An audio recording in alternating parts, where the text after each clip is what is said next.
I remember this night with a clarity that still unnerves me, even after all these years. Back then, I was Daniel Mercer, and what happened to my family that December has stayed with me like a scar.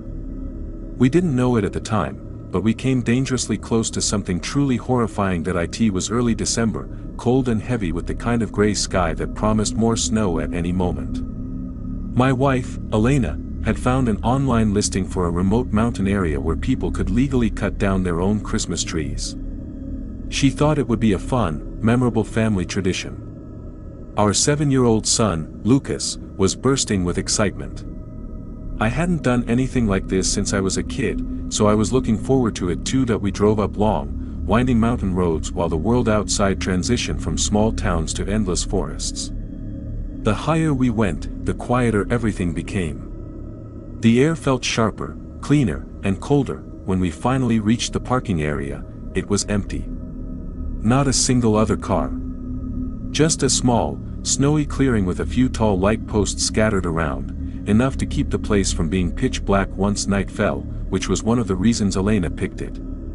We still brought flashlights, though, knowing we'd be out there for a bit. Lucas hopped out the second we parked and immediately started tossing snowballs at us. Elena laughed and joined in while I grabbed the flashlights and the axe. The snow beneath our boots was thick and soft, crunching loudly with every step. A narrow, unmarked path led deeper into the woods, and that's where we started walking. As we walked farther in, the road behind us disappeared behind walls of trees. The deeper we went, the quieter everything became until it felt like we were walking through a giant, frozen cathedral. I stopped them at one point just so we could listen. Nothing. Not even birds. Only the faintest whisper of wind. That if I had been alone, I would have felt genuinely uneasy. Lucas was thrilled at first, swinging his flashlight around, but the deeper we went and the darker it got, the more his excitement began to fade. The last bits of daylight disappeared completely behind the treetops, and the only light came from the 3 flashlights we carried. He asked a few nervous questions about how much farther we needed to go. Elena whispered that she had a strange feeling and wanted to pick a tree quickly. I felt it too, that uncomfortable sense of being watched. About 10 minutes in, we reached a cluster of tall, full-fir trees. Lucas ran around enthusiastically, inspecting them like a miniature tree specialist. Elena stayed closer to me, her voice low as she told me she didn't like the atmosphere, and then, footsteps, soft, slow, deliberate crunching in the snow behind us. It wasn't an animal. Animals moved differently. This was a person trying not to be loud. I turned around quickly. A man stood about 20 feet behind us on the trail. He wore a thin windbreaker, bare hands reddened from the cold, and no proper winter gear at all. His skin looked stiff and pale, like he'd been standing in freezing temperatures far too long. His eyes were wide but unfocused, and his expression was unsettling. Elena immediately pulled Lucas closer to her. When the man noticed us staring at him, he smiled, a smile so strange and out of place that every instinct in me went tense. He stepped closer and asked if we were looking for a Christmas tree. His voice sounded almost too soft, too slow. Before I could respond, Lucas answered with an excited yes, which sent a shock of fear through me. I didn't want this man knowing anything about us. Elena quickly said we were just passing through.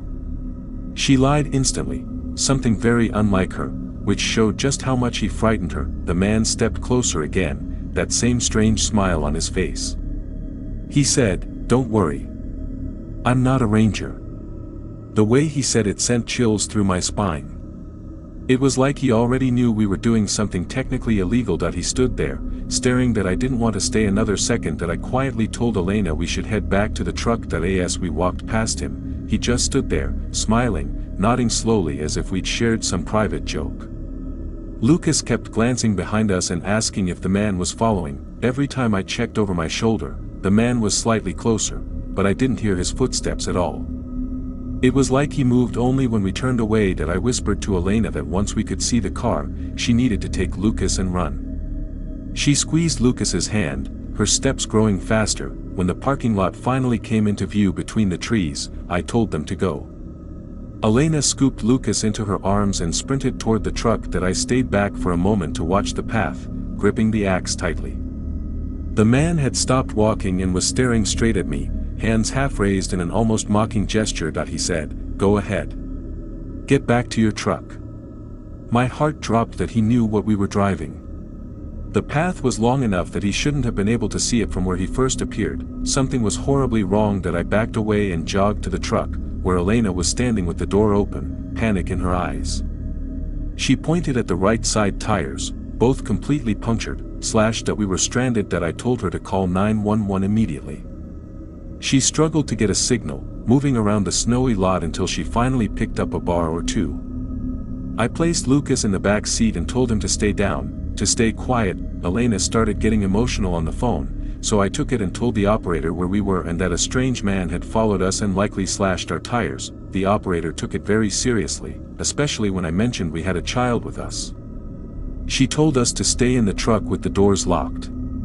A tow truck was being dispatched, and police were on their way, but the connection began breaking up, sharp, cutting static, then silence for a moment, then static again.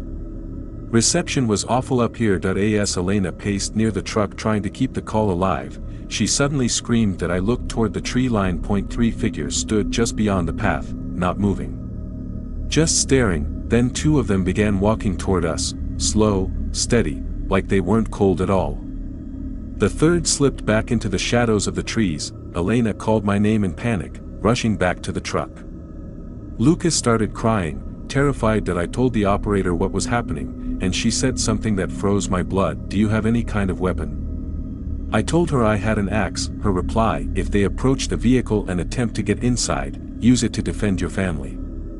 Hearing that terrified me more than anything. The figures came closer, raising their hands, calling out, "We're here to help." Their clothes were filthy and thin, similar to the first man. None of them looked like rangers or hikers, but then, suddenly, they turned and ran back into the woods, and then we heard it, sirens, flashing lights burst into the lot as a police SUV sped in. The spotlight swept across the trees. I flashed the truck's headlights to alert them to the direction the men ran. 2 officers jumped out instantly with flashlights, yelling commands into the dark. More units arrived minutes later. Eventually, after searching deep into the woods, the officers returned to tell us they hadn't found anyone. Only footprints that diverged in different directions, disappearing into the forest. They said that sometimes drifters live far out in remote mountain areas during winter, people trying to stay off-grid. That didn't make me feel any better. The tow truck came. The police stayed with us the entire time until our truck was loaded. They had us sit inside the back of a patrol car to keep warm. Lucas had stopped crying, fascinated by the flashing lights now. Elena held him tightly the whole time. When we finally left, none of us said a single word. Not that night. Not on the drive home. Not even the next morning. That we never tried cutting down our own tree again. We never returned to that mountain. Even now, a decade later, I refuse to go anywhere near that place. The part that terrifies me the most isn't the man we saw. That it's the thought that they knew we were coming, that they watched us arrive, that they slashed our tires to trap us, that they waited for us to go deep enough into the woods where we wouldn't reach the truck in time, and the only thing that stopped them from reaching us was the axe in my hand and the sound of oncoming sirens. That we escaped by seconds, maybe less. I still remember this night with an uncomfortable level of clarity. I was only 9 years old, and it was just a few days before Christmas. My parents both had things to take care of that evening, and since I was almost 9, as I proudly told everyone back then, they felt okay leaving me at home for a short while. My mom, Rebecca, needed to run to the grocery store to pick up ingredients for Christmas dinner, and my dad, Mark, was working late, as he usually did during December. That I was curled up on the couch, watching some Christmas movie I'd probably seen a dozen times, eating cookies, and enjoying the glow of our Christmas tree. The fireplace was giving off that dim orange shimmer, and outside, the houses across our street were lit up with blinking lights.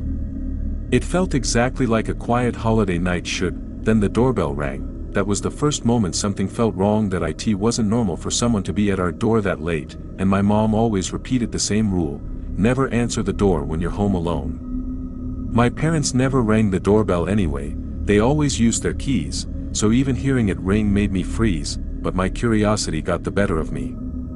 I got up slowly and walked toward the door, not to open it but to look through the peephole. when I pressed my eye against it, I immediately felt something twist in my stomach that a man dressed in a full Santa Claus suit was standing on our porch, red coat, hat, fluffy white beard, the whole thing, but something about him was off.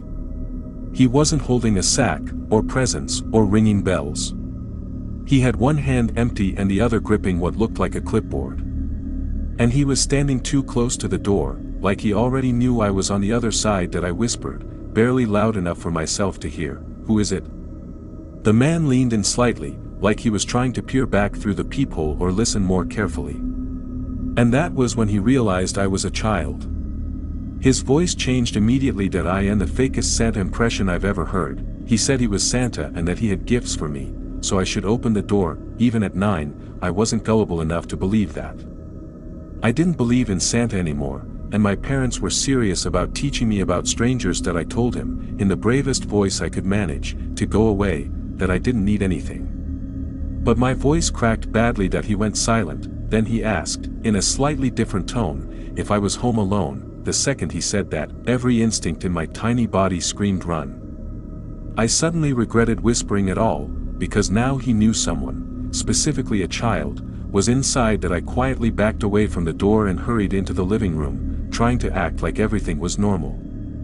I sat on the floor behind the couch, holding a pillow and staring at the TV even though I wasn't watching it at all. Then I heard it, the doorknob turning. The man was testing the lock. That I felt like my heart froze. Part of me wanted to scream, but I knew screaming wouldn't help. No one was home.